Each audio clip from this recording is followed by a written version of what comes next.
Hay una propiedad en Coajimalpa, que durante los años 50 la gente conocía con un nombre que lo decía todo. La llamaban Ciudad Infante. No era una casa, era una ciudad dentro de una ciudad. 10 hectáreas de terreno donde un hombre construyó su propio mundo.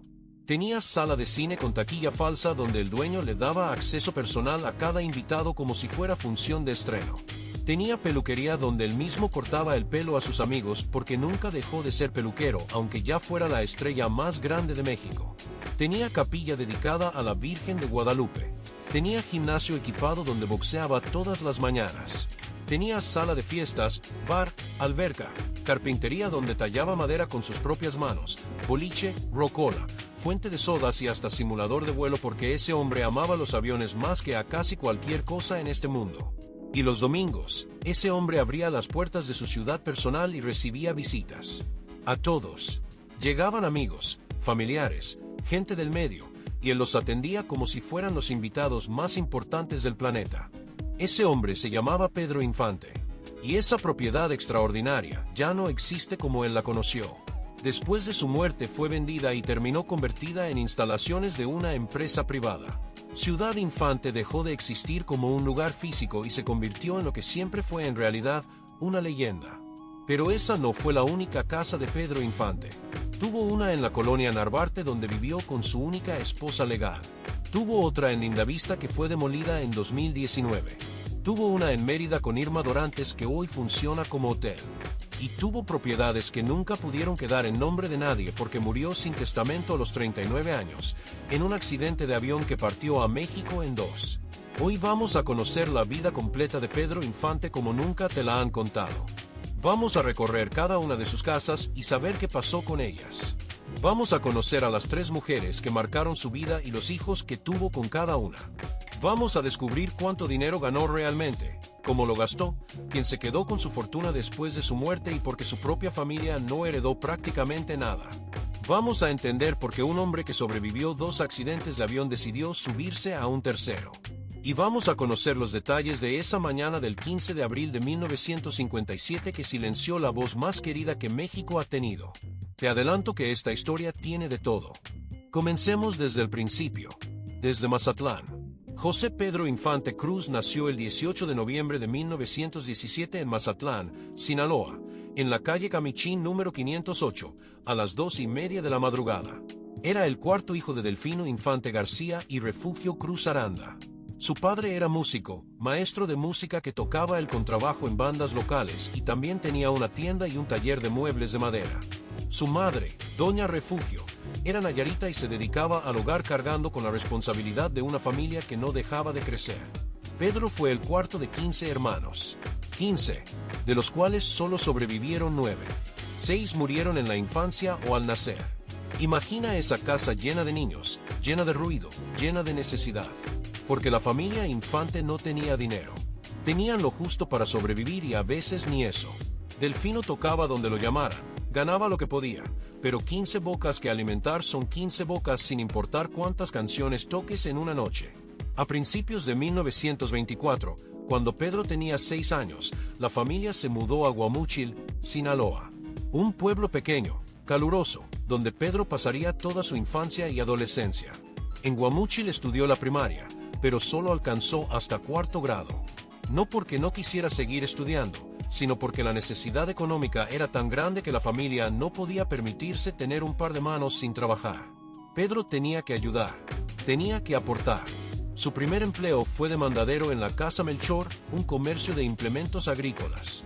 Pedro era un niño, pero era tan despierto, tan eficiente, tan simpático con todo el mundo que a los pocos meses lo nombraron jefe de mandaderos. Un niño mandando a otros niños. Eso dice mucho de quién era Pedro Infante desde el principio. Después aprendió el oficio de tallar madera en el taller de don Jerónimo Bustillos, donde estuvo 5 años. 5 años tallando, cortando, lijando. Aprendió tanto que con el tiempo se fabricó su propia guitarra con sus propias manos. Una guitarra que no compró en una tienda, que no le regalaron, que él mismo construyó pieza por pieza en ese taller. Esa guitarra era su tesoro y con ella empezó a tocar las primeras canciones que le había enseñado su padre. También aprendió el oficio de peluquero con Policarpo Lizárraga en el Rosario, Sinaloa. Y esto es un detalle importante porque Pedro nunca dejó de cortar cabello. Cuando ya era la estrella más grande de México, cuando tenía millones y fama y casas con cine privado, seguía cortando el pelo a sus amigos y familiares por puro gusto. Eso era Pedro Infante. Un hombre que nunca olvidó de dónde venía sin importar a dónde llegara. Pedro nunca se quejó de su infancia. Nunca habló de ella con amargura ni con resentimiento. Al contrario, la recordaba con cariño porque a pesar de la pobreza, a pesar de los hermanos que murieron, a pesar de no poder terminar la escuela, la familia Infante Cruz tenía algo que el dinero no puede comprar. Tenían música. Todas las noches, después de trabajar, Don Delfino sacaba su contrabajo y tocaba para sus hijos. La casa se llenaba de sonidos, de canciones que los niños aprendían de memoria, de ritmos que Pedro absorbía como una esponja. Era un hogar pobre pero lleno de vida, y Pedro supo desde muy temprano que la música era la única riqueza que su familia tenía en abundancia. La música siempre estuvo ahí. Su padre le dio las primeras lecciones y Pedro demostró tener un oído extraordinario. Aprendió guitarra con el maestro Carlos Javert. Aprendió a tocar varios instrumentos. Y a los 14 años formó su primera orquesta, una agrupación que bautizó como La Rabia. Tocaban en los cabarets de Guamúchil a 10 centavos la pieza. 10 centavos por canción. Eso era lo que valía la música de Pedro Infante cuando empezó. El público prestaba más atención a la bebida que al escenario, pero Pedro no se desanimaba. Tocaba, cantaba, observaba. Observaba cómo se comportaba la gente cuando bebía, cómo cambiaban las caras, cómo salían las emociones que durante el día se guardaban. Esa observación le serviría décadas después cuando tuviera que interpretar borrachos, enamorados, hombres rotos y hombres felices en la pantalla grande. A los 16 años Pedro ya era conocido en todo Sinaloa. Y a los 18, todavía en Guamúchil, se convirtió en padre por primera vez. Su novia se llamaba Guadalupe López López. Era su primera novia formal. Y tuvieron una hija, María Guadalupe Infante López, nacida el 11 de enero de 1936. Este romance y esta hija se mantuvieron en secreto durante años. Nadie lo supo públicamente hasta después de la muerte de Pedro. Era la primera de muchas situaciones sentimentales complicadas que marcarían su vida. Guadalupe López desapareció de la vida pública de Pedro cuando él se mudó a la Ciudad de México con María Luisa León. No se casaron. No hubo despedida formal. Pedro simplemente se fue y dejó en Guamúchil a una mujer joven con una hija que llevar sola. María Guadalupe Infante López, la niña, creció sabiendo quién era su padre pero sin poder decirlo abiertamente. Era el secreto mejor guardado de Pedro Infante. Nadie en el medio artístico sabía que existía. Nadie en el público imaginaba que el ídolo de México había tenido una hija a los 18 años en un pueblo de Sinaloa y que esa hija crecía en silencio mientras su padre se convertía en la estrella más grande del país. La existencia de María Guadalupe no se conoció públicamente sino hasta después de la muerte de Pedro. Falleció el 30 de enero de 2002 a los 66 años. De su madre Guadalupe López se sabe muy poco. La fecha de su muerte es desconocida. Fueron las primeras víctimas invisibles de la vida sentimental de Pedro Infante. Las que vinieron antes del éxito, antes de las cámaras, antes de que el mundo supiera su nombre. Y las que se quedaron esperando en Guamúchil mientras él conquistaba México. En 1937, con 20 años, Pedro dejó La Rabia y se unió a la Orquesta Estrella de Culiacán. También empezó a cantar en la radiodifusora local Cebel, donde su voz comenzó a llamar la atención de un público más amplio. Y fue en Culiacán donde conoció a la mujer que cambiaría su destino para siempre. Se llamaba María Luisa León Rosas. Era 10 años mayor que él. Era una mujer con una situación económica más desahogada que la de Pedro, con mundo, con carácter, con una visión muy clara de lo que ese muchacho sinaloense podía llegar a ser si lo sacaban de Sinaloa y lo llevaban a donde estaban las oportunidades reales. María Luisa lo convenció de mudarse a la Ciudad de México. Ella puso el dinero para el viaje. Ella creyó en él cuando Pedro era un don nadie con talento pero sin plataforma.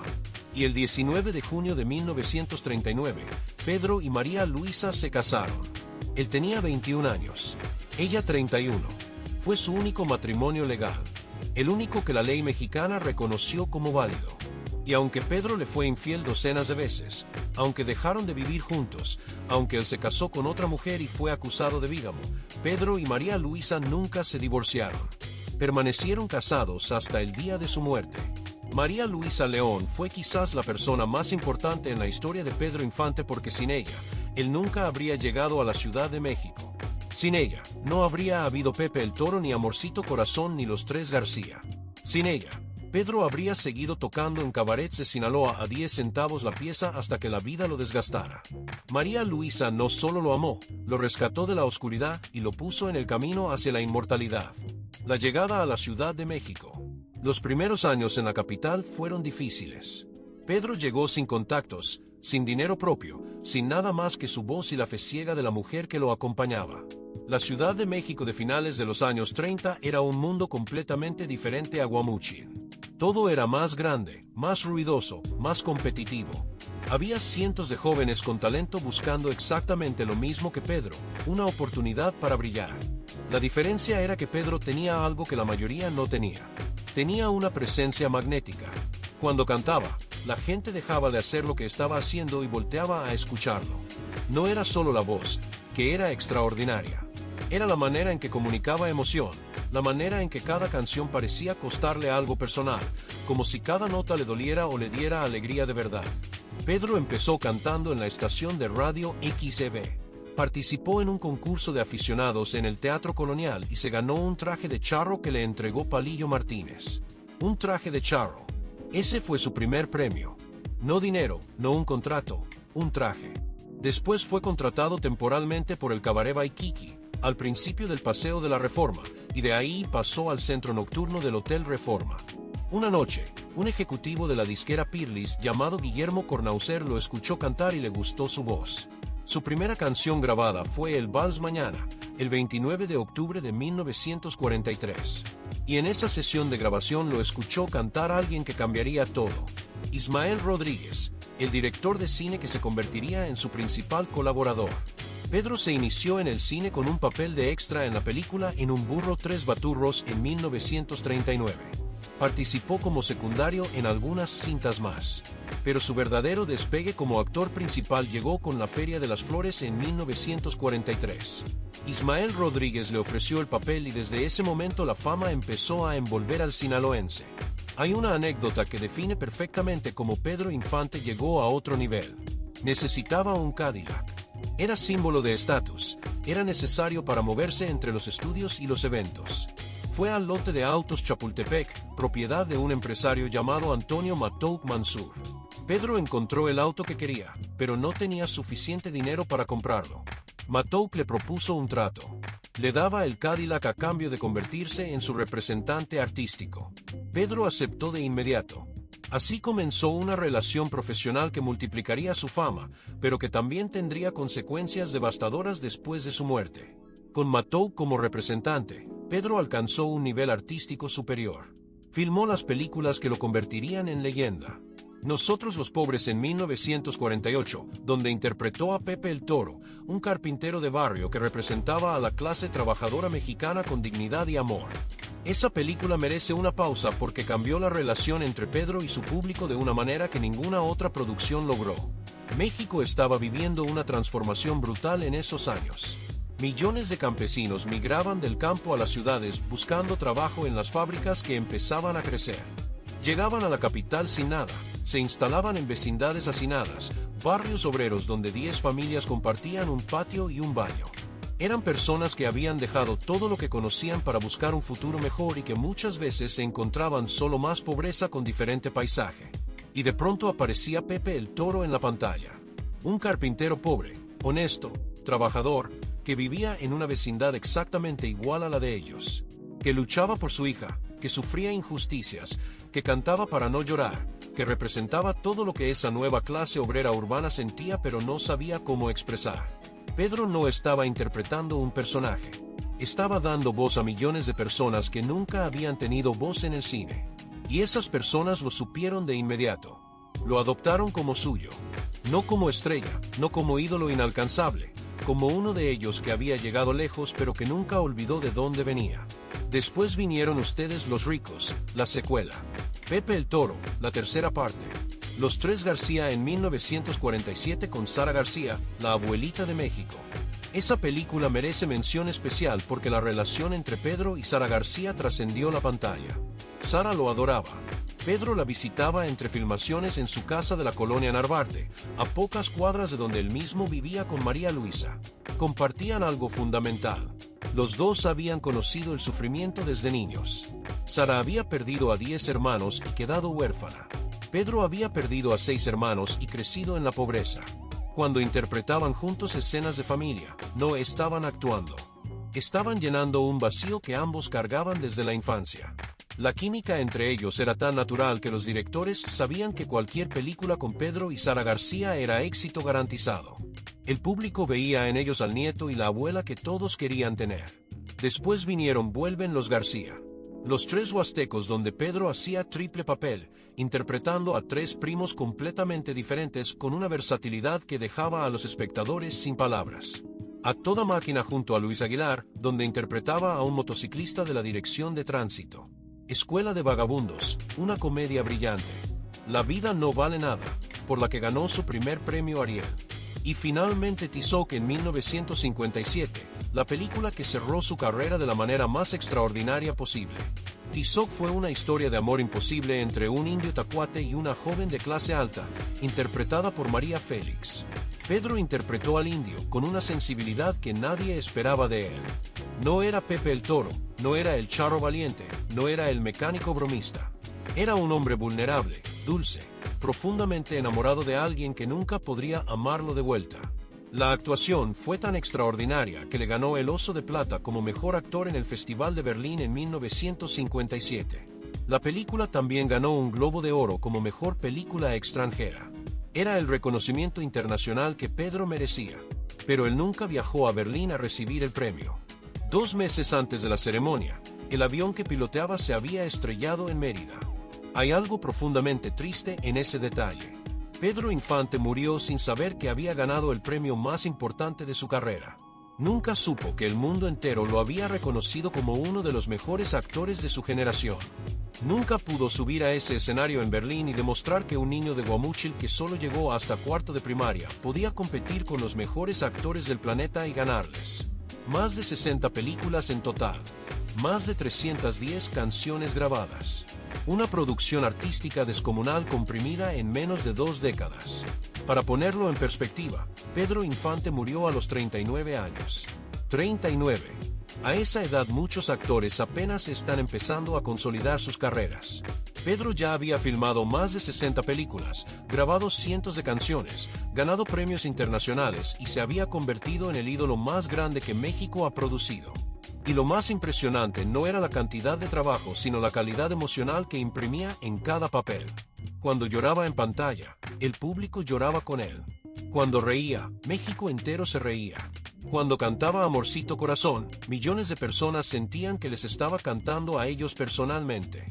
Era esa conexión directa, esa sensación de intimidad que solo los verdaderos genios del entretenimiento logran crear, lo que hacía que Pedro Infante no fuera simplemente un actor famoso sino un miembro más de cada familia mexicana.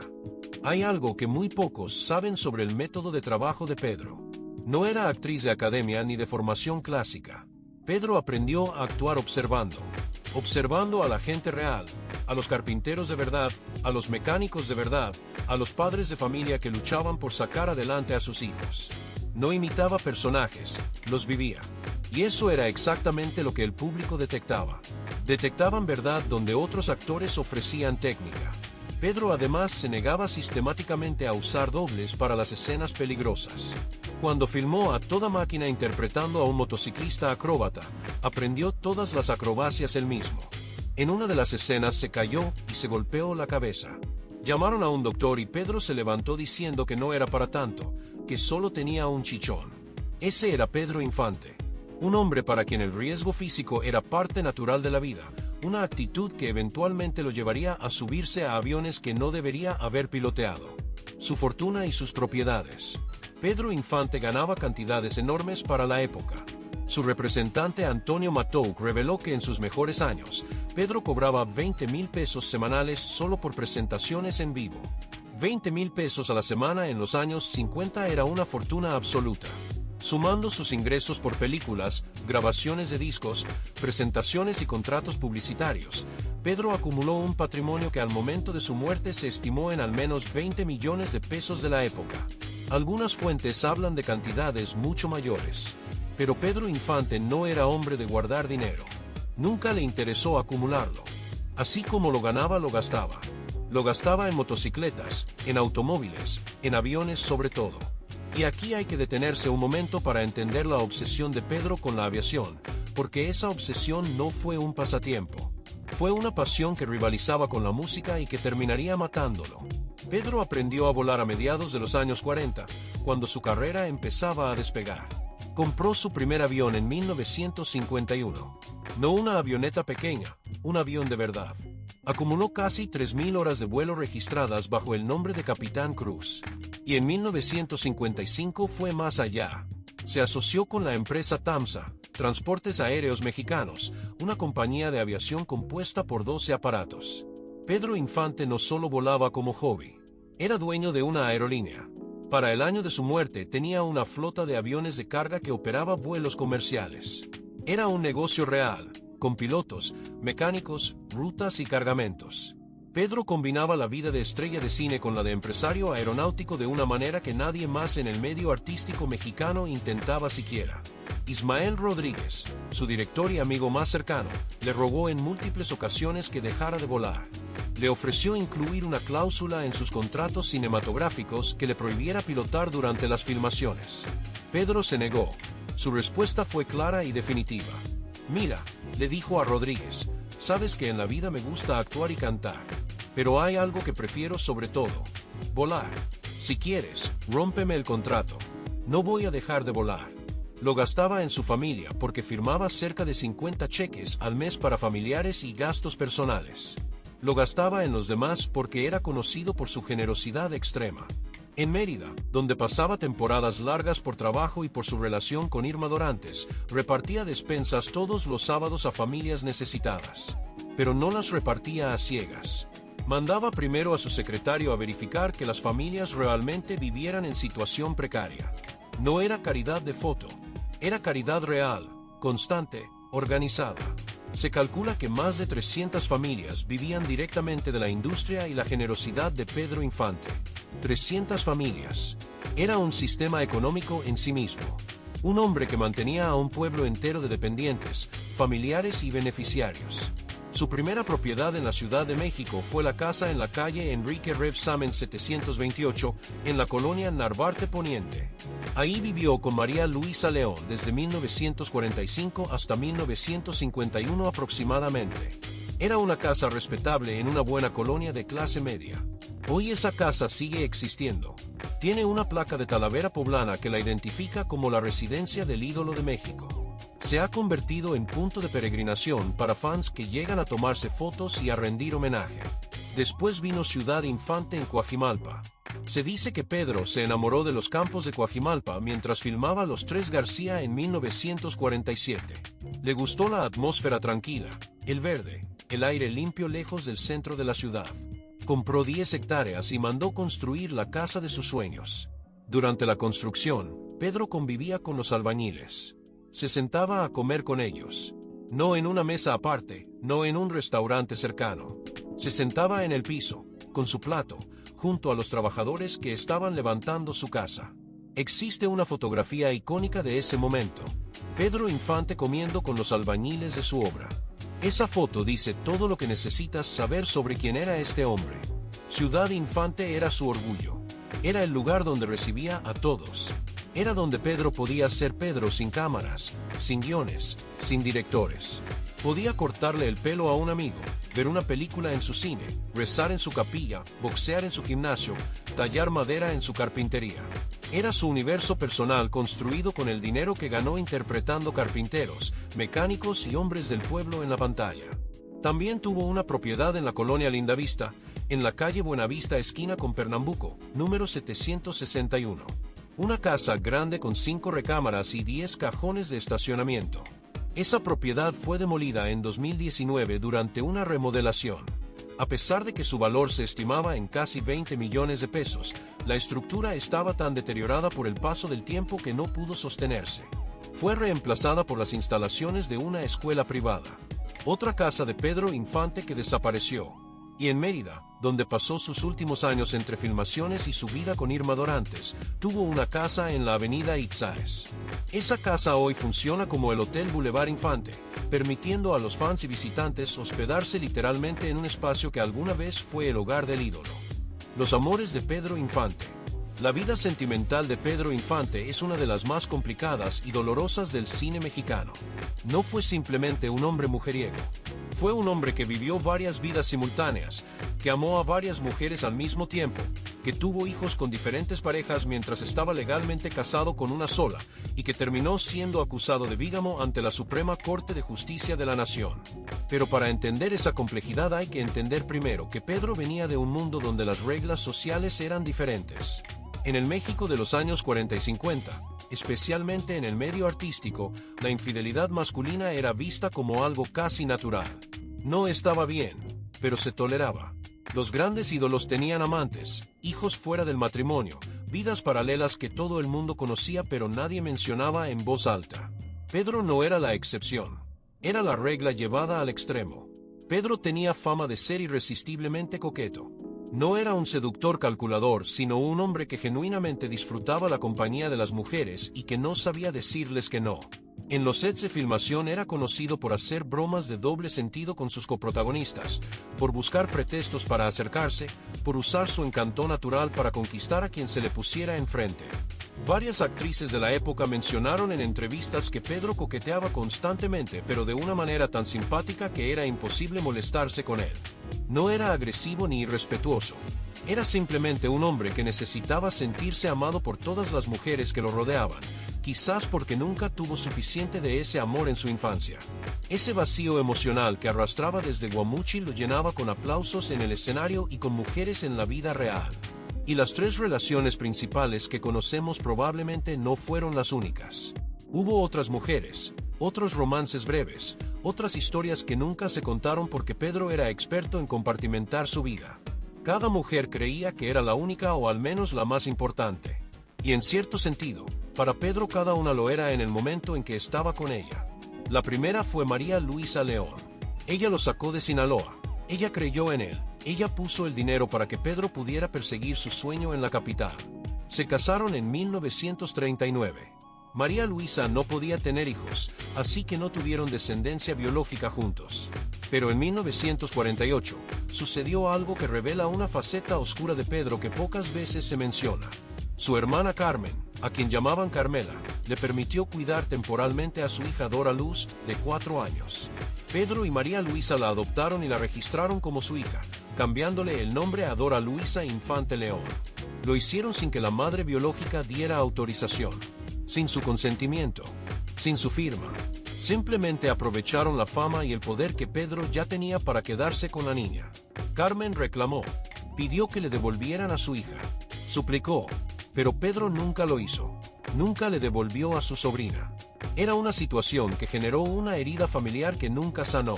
Pedro podía ser el hombre más generoso del mundo con desconocidos y al mismo tiempo ser capaz de quitarle una hija a su propia hermana. Las personas son contradictorias. Pedro Infante lo era más que la mayoría. Dora Luisa creció como hija de Pedro y María Luisa, pero su vida terminaría en tragedia también. El 17 de marzo de 1973, Dora Luisa, que se encontraba embarazada, falleció en un accidente de tránsito a los 21 años de edad. Carmela, su madre biológica, la mujer a la que Pedro le había arrebatado a su hija, vivió hasta 1997 cargando con un dolor que ninguna madre debería cargar. Primero le quitaron a su hija en vida. Después le quitaron a su hija para siempre. A pesar de su matrimonio con María Luisa, Pedro conoció a Lupita Torrentera en 1945. Lupita era bailarina en el Teatro Folies, donde la anunciaban como la muñequita que baila. Tenía 14 años. Pedro tenía 28. La diferencia de edad era enorme y Lupita no sabía que Pedro era un hombre casado. Su madre intentó separarlos en varias ocasiones, pero no pudo. Lupita se fue a vivir con Pedro desconociendo completamente que existía María Luisa León. Y cuando la madre de Lupita descubrió que su hija de 14 años estaba viviendo con un hombre casado de 28, su reacción fue extrema. Intentó quemar la casa de Pedro. Fue hasta la propiedad donde vivían juntos y trató de prenderle fuego. No lo logró, pero el intento dice todo sobre la desesperación de una madre que veía como un hombre adulto y famoso se había llevado a su hija adolescente sin que ella pudiera hacer nada para impedirlo. En el México de los años 40, una madre pobre no tenía herramientas legales para enfrentarse a una estrella de cine. Lo único que le quedaba era la furia. Y la furia la llevó a intentar quemar una casa. Con Lupita tuvo 3 hijos. La primera fue Graciela Margarita, nacida en septiembre de 1947. Graciela murió el 1 de febrero de 1949 con apenas 1 año y 3 meses de edad a causa de poliomielitis anterior aguda. Imagina ese dolor. Pedro acababa de filmar Nosotros los Pobres, donde interpretaba a un padre que sufría la pérdida y el sufrimiento de su familia. Y en la vida real estaba perdiendo a su primera hija con Lupita. La ficción y la realidad se fusionaban de una manera que no le deseamos a nadie. El segundo hijo fue Pedro Infante Torrentera, nacido en marzo de 1950. Pedro Jr. siguió los pasos de su padre como actor y cantante, pero su vida estuvo marcada por la sombra de ser hijo del ídolo sin serlo él mismo. Falleció el 1 de abril de 2009 a los 59 años. La causa fue suicidio. Se quitó la vida posiblemente a raíz de una depresión derivada de múltiples problemas de salud. Otro golpe devastador para una familia que ya había sufrido demasiado. La tercera hija fue Guadalupe Infante Torrentera, nacida en octubre de 1951. Lupita Infante siguió los pasos artísticos de sus padres brevemente y después se dedicó a preservar y defender el legado de su padre. La relación entre Pedro y Lupita Torrentera estuvo marcada por un momento que casi les cuesta la vida. En mayo de 1949, viajaban de regreso de Acapulco a la Ciudad de México en un avión que Pedro piloteaba. Se quedaron sin combustible cerca de Zitácuaro, Michoacán. Pedro intentó un aterrizaje de emergencia y el avión se estrelló contra árboles. Lupita se desmayó con el impacto. Pedro, ensangrentado, herido gravemente en la cabeza, la sacó de la cabina en sus brazos y caminó casi 2 kilómetros cargándola hasta encontrar ayuda. En el hospital le colocaron una placa de platino en el cráneo. Estuvo en una campana de oxígeno debatiéndose entre la vida y la muerte, pero sobrevivió. Ese accidente tuvo una consecuencia inesperada. La relación secreta entre Pedro y Lupita quedó al descubierto públicamente. Y cuando Lupita se enteró de que además de María Luisa, Pedro había comenzado otra relación con una actriz jovencísima llamada Irma Dorantes, explotó.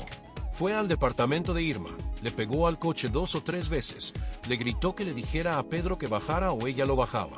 Pedro bajó y le dijo que eso no se hacía, que Irma era una señora. Y Lupita le contestó que ya se había cansado de ser señora, que la señora María Luisa la había aceptado porque así lo había conocido, pero que otra relación más ya no la iba a tolerar. Terminaron ahí, después de 7 años juntos y 3 hijos. Y llegamos a Irma Dorantes, el último gran amor de Pedro Infante, la mujer con quien pasó los últimos 7 años de su vida. Irma Aguirre Martínez, su nombre real, nació en Mérida, Yucatán, el 21 de diciembre de 1934. La conoció cuando ella tenía apenas 13 años durante la filmación de Los Tres Huastecos en 1948. En aquel momento no pasó nada, pero el romance comenzó durante las grabaciones de No desearás a la mujer de tu hijo en 1949, cuando Irma tenía 15 o 16 años y Pedro 32. Irma se enamoró desde la primera escena juntos. Nunca le preguntó si estaba casado, si tenía hijos, si tenía otras mujeres. Se enamoró y punto. Pedro la llamaba ratón porque a Irma le gustaba mucho el queso y tenía una voz chillona. Ella lo llamaba perrito por un malentendido adorable. Pedro le había mandado un telegrama firmado como Pedrito, pero ella leyó perrito y así se le quedó. Esos apodos fueron los que mandaron grabar en sus anillos de matrimonio. Perrito y ratoncito, grabados en oro como promesa de un amor que la ley intentaría destruir. Se casaron el 10 de marzo de 1953 en Mérida, en la casa de una tía de Irma. Fue una ceremonia sencilla con no más de 15 invitados. Ella tenía 19 años, él 35. Se fueron de luna de miel a Cozumel, volando en la avioneta que Pedro había bautizado como el Ratón en honor a Irma. El problema era que Pedro se había casado sin haberse divorciado legalmente de María Luisa León. Las versiones difieren. Irma siempre afirmó que Pedro se había divorciado antes de casarse con ella y que lo que pasó después fue producto del enojo de María Luisa. Pero la realidad legal era que existía un problema con los papeles del divorcio. Algunas fuentes señalan que Pedro había falsificado la firma de María Luisa en los documentos de separación. En julio de 1953, estalló el escándalo. María Luisa demandó a Pedro por bigamia. La prensa de la época lo cubrió con detalle obsesivo. Pedro Infante, el ídolo de México, acusado de estar casado con 2 mujeres al mismo tiempo. Era un escándalo descomunal que amenazaba con destruir su carrera y su libertad. La bigamia era un delito penal. Pedro podía ir a la cárcel. El hombre que representaba la honradez y la dignidad del pueblo mexicano en la pantalla grande estaba siendo acusado de mentirle a la ley, a sus mujeres y al país entero. Pero algo extraordinario ocurrió durante ese escándalo.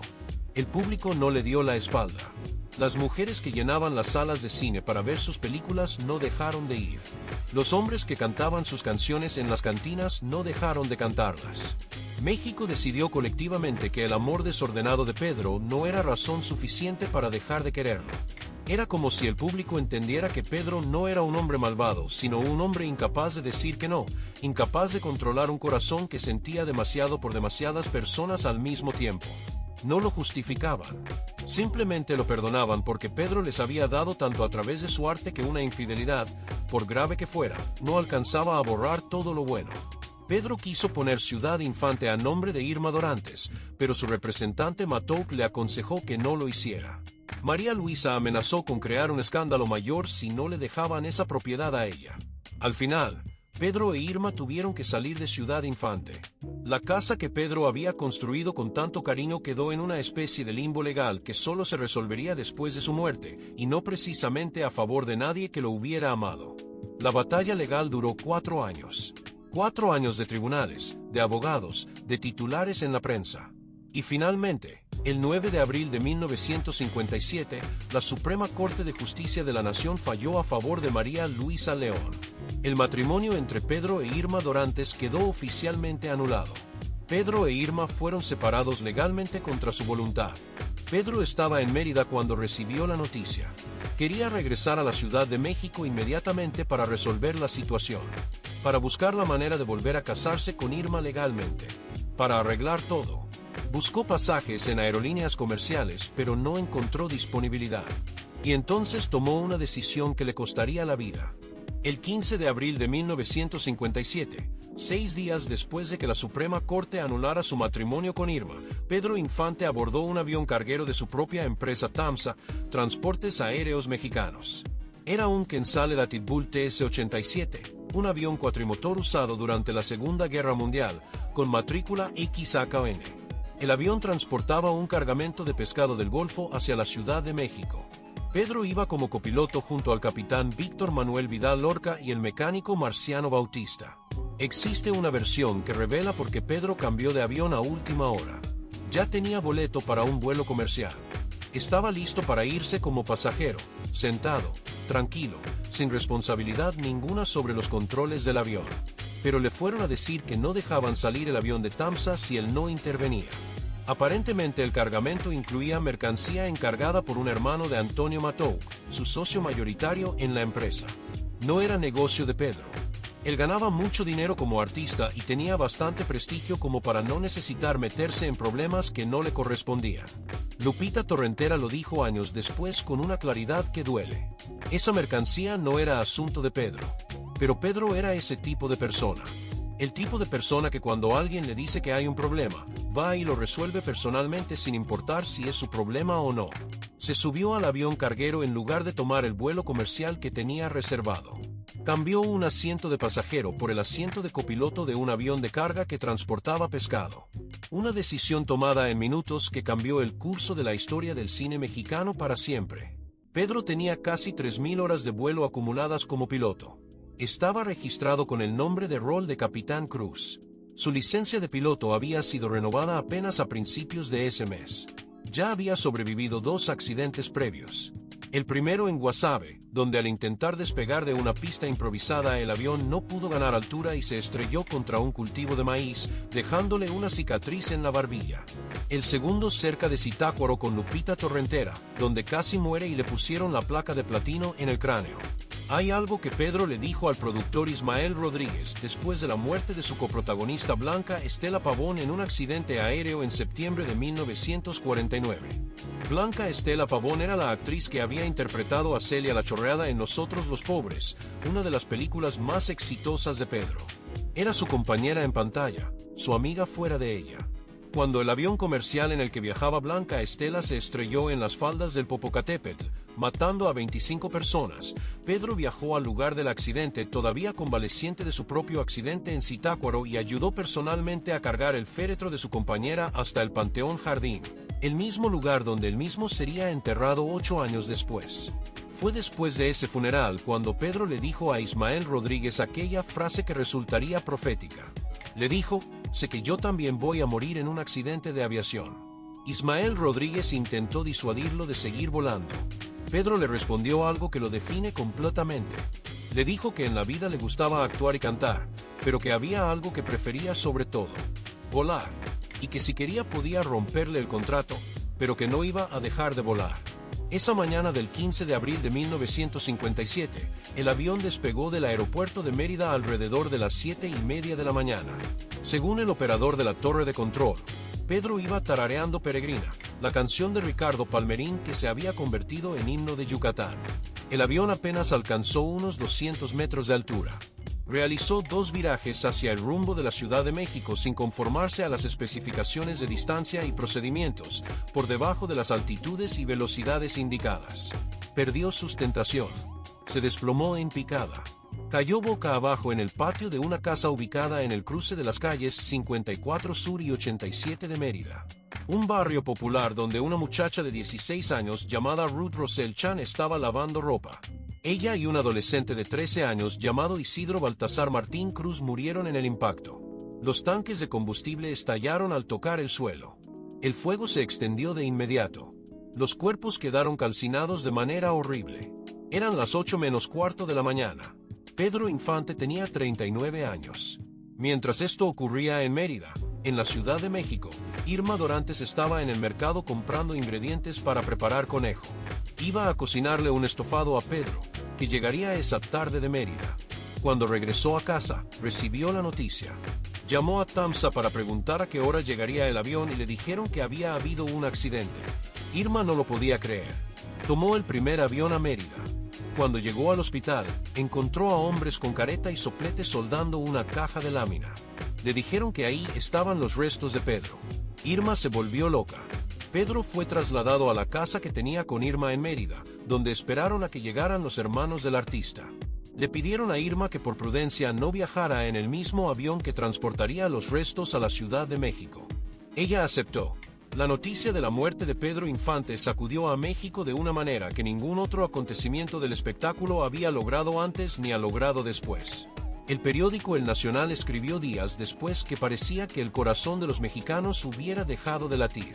Centenares de personas se alinearon en larga espera silenciosa para observar de cerca los restos del actor. En Pedro Infante encontraron los mexicanos un espejo, no de lo que eran, sino de lo que hubieran querido ser. El 17 de abril de 1957, Pedro fue sepultado en el lote de actores del Panteón Jardín de la Ciudad de México. Miles de personas asistieron al sepelio.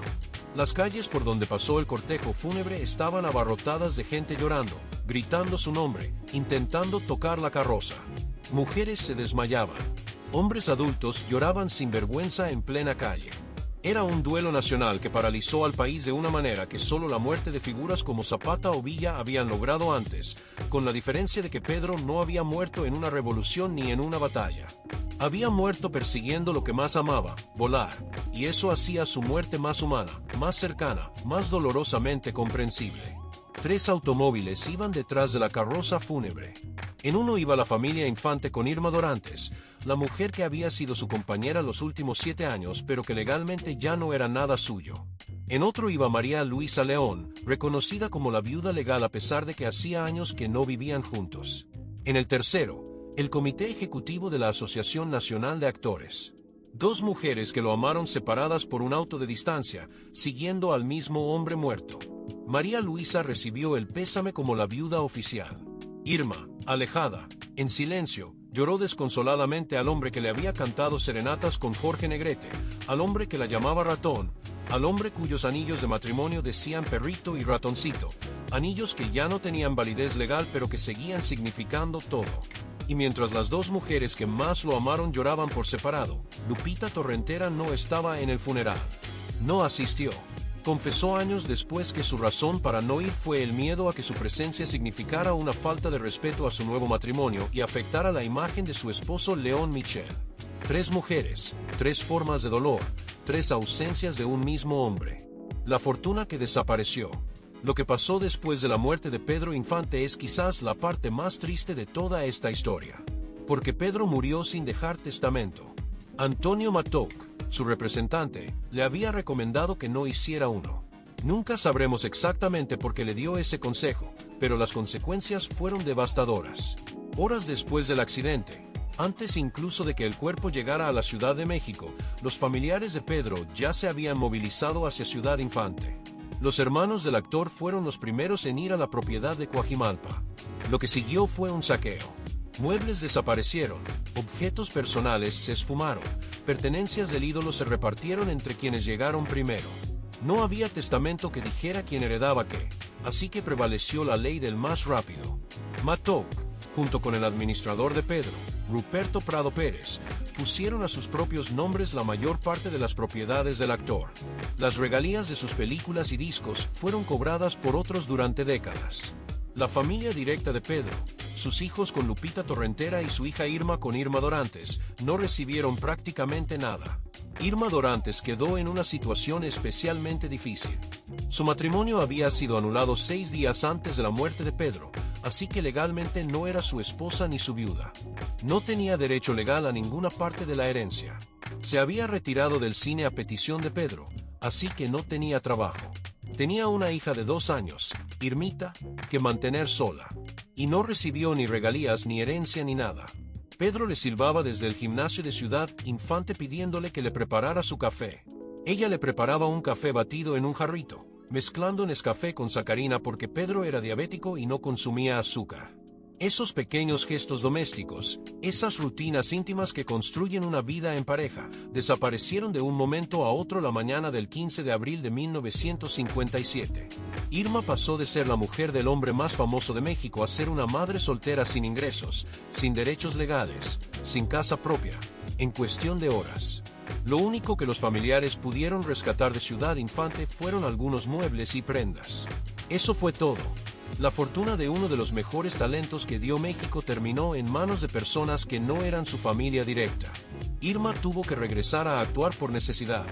Hizo películas, participó en telenovelas, trabajó durante décadas para sacar adelante a su hija. Las primeras oportunidades que le llegaron después de la muerte de Pedro fueron las películas Pobres Millonarios y El Gran Premio, que significaron su regreso al cine y fueron bien recibidas por el público. Irma demostró que tenía talento propio, que no era simplemente la viuda del ídolo sino una actriz con derecho propio a estar en la pantalla.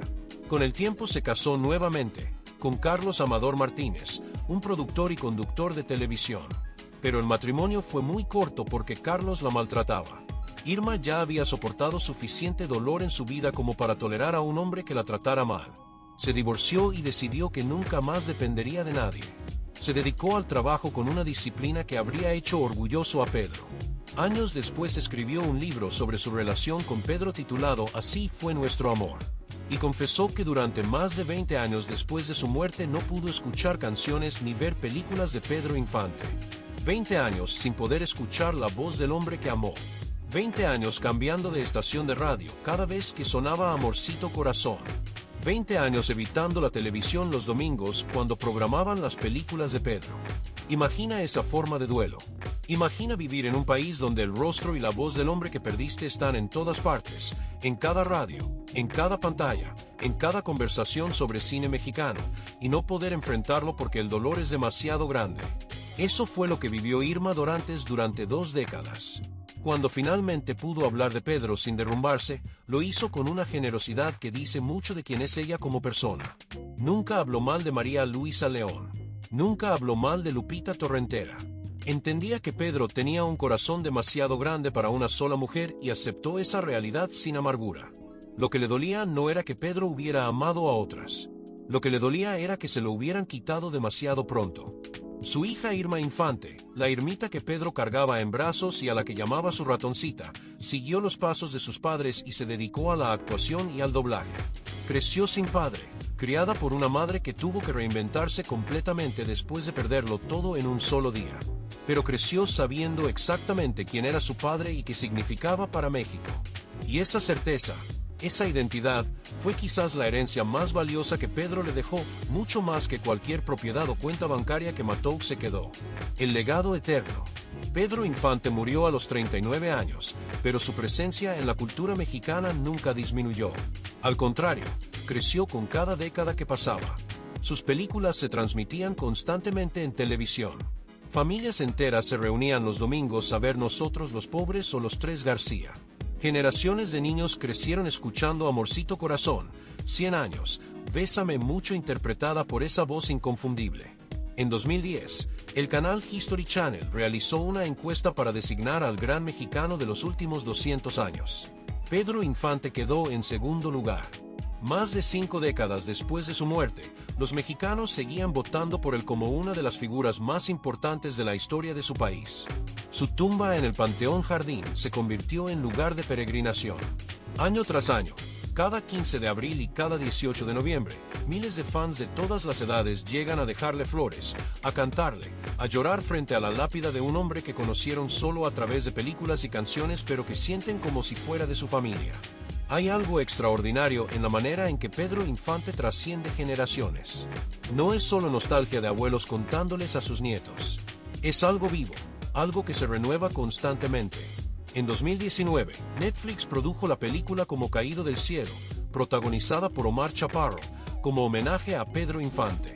En 2024 se estrenó la serie Se llamaba Pedro Infante, protagonizada por Mario Morán, que recrea la vida del ídolo con detalle para las nuevas audiencias. Cada vez que alguien hace una película, una serie, un documental sobre Pedro, las nuevas generaciones lo descubren y se enamoran igual que se enamoraron sus abuelos hace 70 años. Eso no pasa con cualquiera. Eso pasa solo con los que tocaron algo universal, algo que no tiene fecha de vencimiento. Pedro también era un hombre profundamente físico. No solo actuaba y cantaba, vivía con una intensidad corporal que impresionaba a quienes lo conocían. Se levantaba temprano todas las mañanas para trotar y remar en el bosque de Chapultepec bajo la brisa fría del amanecer. En su gimnasio privado de Ciudad Infante practicaba boxeo con guantes profesionales. Por las tardes paseaba en bicicleta por los campos de Coajimalpa. Era un hombre que necesitaba moverse, que necesitaba sentir su cuerpo en acción, que encontraba en el ejercicio la misma liberación que encontraba en la música. Nunca le interesó el alcohol. Lo evitaba porque consideraba que afectaba su rendimiento físico y deportivo. Lo que muy pocos saben es que Pedro era diabético. Controlaba su enfermedad con disciplina, evitando el azúcar y cuidando su alimentación. Era uno de esos secretos que se mantenían en el círculo íntimo porque en los años 50 la diabetes se asociaba con debilidad y Pedro no podía permitirse que el público lo viera como un hombre enfermo. Irma Dorantes lo sabía bien. Cuando le preparaba café en Ciudad Infante, lo hacía con Nescafé y sacarina, nunca con azúcar. Era un gesto pequeño, doméstico, pero que revelaba cuánto lo conocía y cuánto lo cuidaba en los detalles que nadie más veía. Era disciplinado con su cuerpo de una manera que contrastaba completamente con lo indisciplinado que era con su corazón. Las tragedias que rodearon a Pedro no terminaron con su muerte. Su hija adoptiva Dora Luisa Infante León, la sobrina que adoptó con María Luisa, murió el 17 de marzo de 1973 en un accidente de tránsito a los 21 años de edad estando embarazada. Su hijo Pedro Infante Torrentera se quitó la vida en 2009. María Luisa León falleció en 1978. Y Lupita Torrentera, la muñequita que baila, el amor que sobrevivió a un accidente de avión con él, falleció el 24 de abril de 2025 a los 93 años en un asilo de Cuernavaca. Irma Dorantes ha dedicado las décadas posteriores a preservar la memoria de Pedro. Ha dado entrevistas, ha participado en homenajes, ha contado su historia una y otra vez para que las nuevas generaciones sepan quién fue el hombre detrás del mito. Porque eso es lo que Pedro Infante se convirtió después de morir. Un mito. Una figura que trasciende el cine y la música para ocupar un lugar en el alma colectiva de un país entero. Lo que la gente amaba de Pedro no era solo su voz ni su actuación. Era su autenticidad. Era el hecho de que había sido pobre, había sido peluquero, había sido carpintero, había sido mandadero, y nunca pretendió que no lo hubiera sido. Cuando interpretaba a Pepe el Toro, el público no veía a un actor rico disfrazado de pobre. Veía a un hombre que había vivido esa pobreza y que la entendía desde adentro. Pedro comía con los albañiles de su obra. Cortaba el pelo a sus amigos en su casa.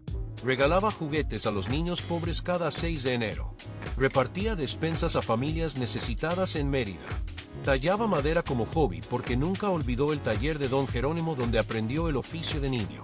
Era un millonario que seguía comportándose como un hombre del pueblo porque eso era exactamente lo que era. Su compañero de pantalla y rival amistoso fue Jorge Negrete, el otro gran ídolo del cine de oro. La relación entre ellos fue compleja. Hubo tensiones profesionales, pero también había un respeto genuino que se construyó de una manera inesperada. Cuando Pedro vivía en la casa de la colonia Narvarte con María Luisa, tenía una vecina llamada Carmen Barajas que trabajaba con Jorge Negrete en la Asociación Nacional de Actores. Carmen le prometió a Pedro que lo presentaría con Negrete. Y cumplió. Cuando Negrete escuchó a Pedro cantar Nocturnal, lo recomendó de inmediato con Joselito Rodríguez, hermano de Ismael Rodríguez, el director que haría las películas más exitosas de la carrera de Pedro. Es decir, Jorge Negrete, el hombre que supuestamente era su rival, fue quien abrió la puerta que cambió la vida de Pedro para siempre. Eso dice mucho sobre Negrete y dice mucho sobre la dinámica real entre estos dos hombres que la prensa de la época pintaba como enemigos irreconciliables. La verdad era más interesante que la ficción. Se respetaban, se admiraban mutuamente, competían, claro, porque los dos querían ser el número uno y solo podía haber uno. Pero esa competencia los hacía mejores a ambos. Pedro empujaba a Negrete a ser más emotivo. Negrete empujaba a Pedro a ser más técnicamente impecable. México se beneficiaba de esa rivalidad porque producía películas y canciones cada vez mejores. Una noche, Pedro convenció a Jorge Negrete de acompañarlo a darle serenata a Irma Dorantes por su cumpleaños. Los dos hombres más famosos de México cantando juntos bajo el balcón de una muchacha yucateca de 19 años. Le cantaron Despierta, la canción de Gabriel Luna de la Fuente. Despierta, dulce amor de mi vida. Despierta, si te encuentras dormida. Escucha mi voz vibrar bajo tu ventana. Pedro e Irma la recordaron siempre como una de las noches más hermosas de su vida juntos. Jorge Negrete murió en 1953. Pedro Infante murió en 1957. Los dos ídolos del cine de oro se fueron demasiado joven. Pero mientras Negrete fue admirado por su gallardía y su voz poderosa, Pedro fue amado. Hay una diferencia. A Jorge lo admiraban. A Pedro lo querían. Lo querían porque era uno de ellos. Porque cuando cantaba Amorcito Corazón, no estaba actuando. Estaba sintiendo. El misterio y las teorías. Después de la muerte de Pedro circularon teorías de todo tipo. La más persistente fue que Pedro Infante no había muerto realmente en ese accidente. Que había fingido su muerte para escapar de los problemas legales por bigamia. Que vivía escondido en una finca en Mérida alejado de la gente. Hubo versiones que afirmaron que Pedro había adquirido propiedades y hoteles en Yucatán y que lugareños manifestaron haberlo conocido en persona después de 1957. Estas teorías sobrevivieron durante décadas porque la gente no quería aceptar que Pedro se había ido. No querían creer que un hombre tan lleno de vida, tan joven, tan talentoso, pudiera haber terminado calcinado en el patio de una casa a las 8 menos cuarto de la mañana. El cuerpo estaba tan destruido que tuvieron que identificarlo por la placa de platino en el cráneo, la misma placa que le habían puesto después del accidente de Zitácuaro con Lupita Torrentera. Esa placa que le salvó la vida en 1949 fue la que confirmó su muerte en 1957. Hay algo terriblemente poético en ese detalle. El metal que un cirujano le insertó para salvarle la vida después de un accidente se convirtió 8 años después en la única forma de confirmar que ya no la tenía. Y hay algo más que muy pocos mencionan sobre ese día. En la casa donde cayó el avión murieron 2 personas inocentes que no tenían nada que ver con Pedro Infante ni con la aviación ni con el cine. Ruth Rosell Chan tenía 16 años y estaba lavando ropa en el patio cuando el cielo se le vino encima. Isidro Baltasar Martín Cruz tenía 13 años. 2 adolescentes que simplemente estaban en el lugar equivocado en el momento equivocado. Sus nombres casi nunca se mencionan cuando se cuenta la muerte de Pedro Infante. Pero merecen ser recordados porque su historia también fue truncada esa mañana, su dolor también fue real, sus familias también perdieron algo que nunca pudieron recuperar. Pero más allá de las teorías, lo que queda de Pedro Infante no necesita misterio. Lo que queda es concreto, real, tangible. Quedan más de 60 películas que siguen emocionando a quien las ve. Quedan más de 300 canciones grabadas que siguen sonando en radios, en fiestas, en serenatas, en momentos íntimos de millones de personas.